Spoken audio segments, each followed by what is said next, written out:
Hello, you wonderful people. For today's video, I want to talk about one of my favorite fictional weapons. And for me, as you can tell by the title of this video, is the Brotherhood sword. Now, if you're unfamiliar with the Brotherhood sword is, it's the signature weapon wielded by the main protagonist, Titus, in Final Fantasy X.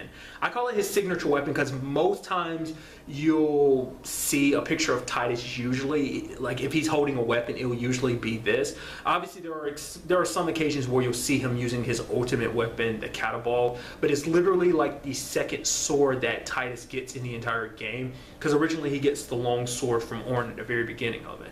Why I like this weapon so much, there's a multitude of reasons. For one, it's used by my favorite Final Fantasy protagonist in my favorite Final Fantasy game, so that's enough reason right there to like it. But I also like it just because of its design too as well, just because it literally looks like a sword that was made and then they just poured water on the inside of it. It just has a very unique design. It was the first, correction, it's the third like sword that I fell in love with a Final Fantasy protagonist. The first being Cloud's Buster Sword, and then Squall's Gunblade.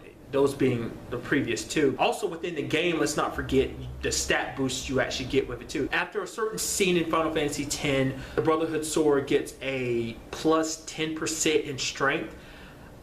It's been so long. I recently watched somebody play it, but I let it slip my mind. I don't remember if it originally started off with the plus 5% strength. I think it did. I could be wrong.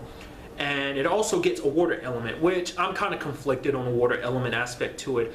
Obviously, it's awesome because it's like it fits with what the sword's element is. It already looks like a water sword, and you just add a water element to it, which is awesome. You know, it can come in handy with enemies that are weak to water, but obviously enemies that have elemental resistance is kind of like, that sucks. You know, it's like you're forced to kind of switch to other swords, even though I don't want to use other swords. It's because I love that weapon that much. Those stat boosts, those slots on it, like being what they are, I think, do correct me if I'm wrong, I've never collected every weapon in the Final Fantasy X, specifically for Titus, nor have I ever, you know, completed his ultimate weapon. I've gotten it before, but I've never got its full form. Because if I remember correctly, to correct me again, because it's been a really long time, you can get the ultimate weapons themselves, but they come as blank slates, so they're just regular weapons, but they kind of, their true power comes out when you get certain items, because those certain items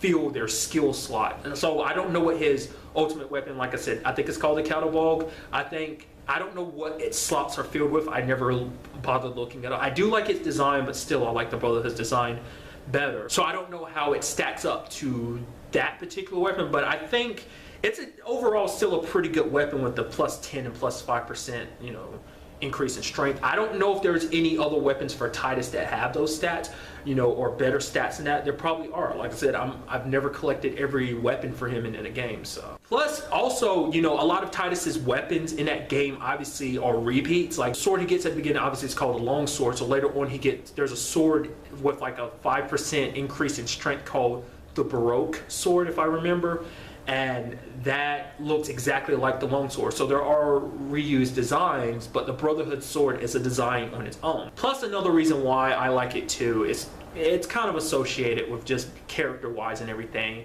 that in Final Fantasy X-2, its sequel obviously, when Yuna uses her warrior dress spear, the sword she uses in that form is the Brotherhood sword. So it's kind of like, well, of course she'd use like the sword that her boyfriend used. So it kind of, it was, to me, I've always loved that as kind of like a nice touch, just kind of out of like, holding on to his memory as, kind of a bit of a memorial to him. But another big reason why I love it, and it's probably the biggest reason why I like it actually, is the kind of sad story that's behind the sword. If you're unfamiliar with it, the sword is originally given you by Wakka in Besaid Village. Now, Wakka originally got the sword for his brother, Chapu.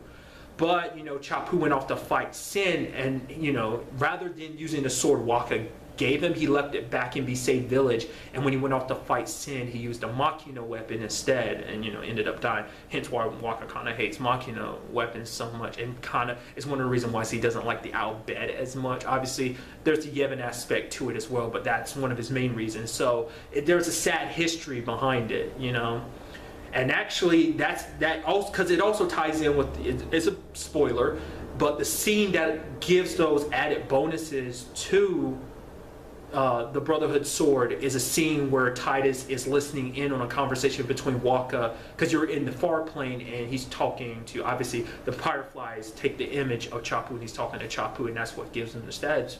So I enjoy that. Now, I'm not saying it's the only weapon, in a Final Fantasy game that kind of has a sad history behind it. I mean, I brought it up before, but the Buster Sword kind of has a sad past to it as well. But that was just one that really, that always resonated with me. I just like, just the fact is that sword, that's where its name came from, the Brotherhood that was built between Waka and Chapu. Just a little something nerdy that I wanted to share.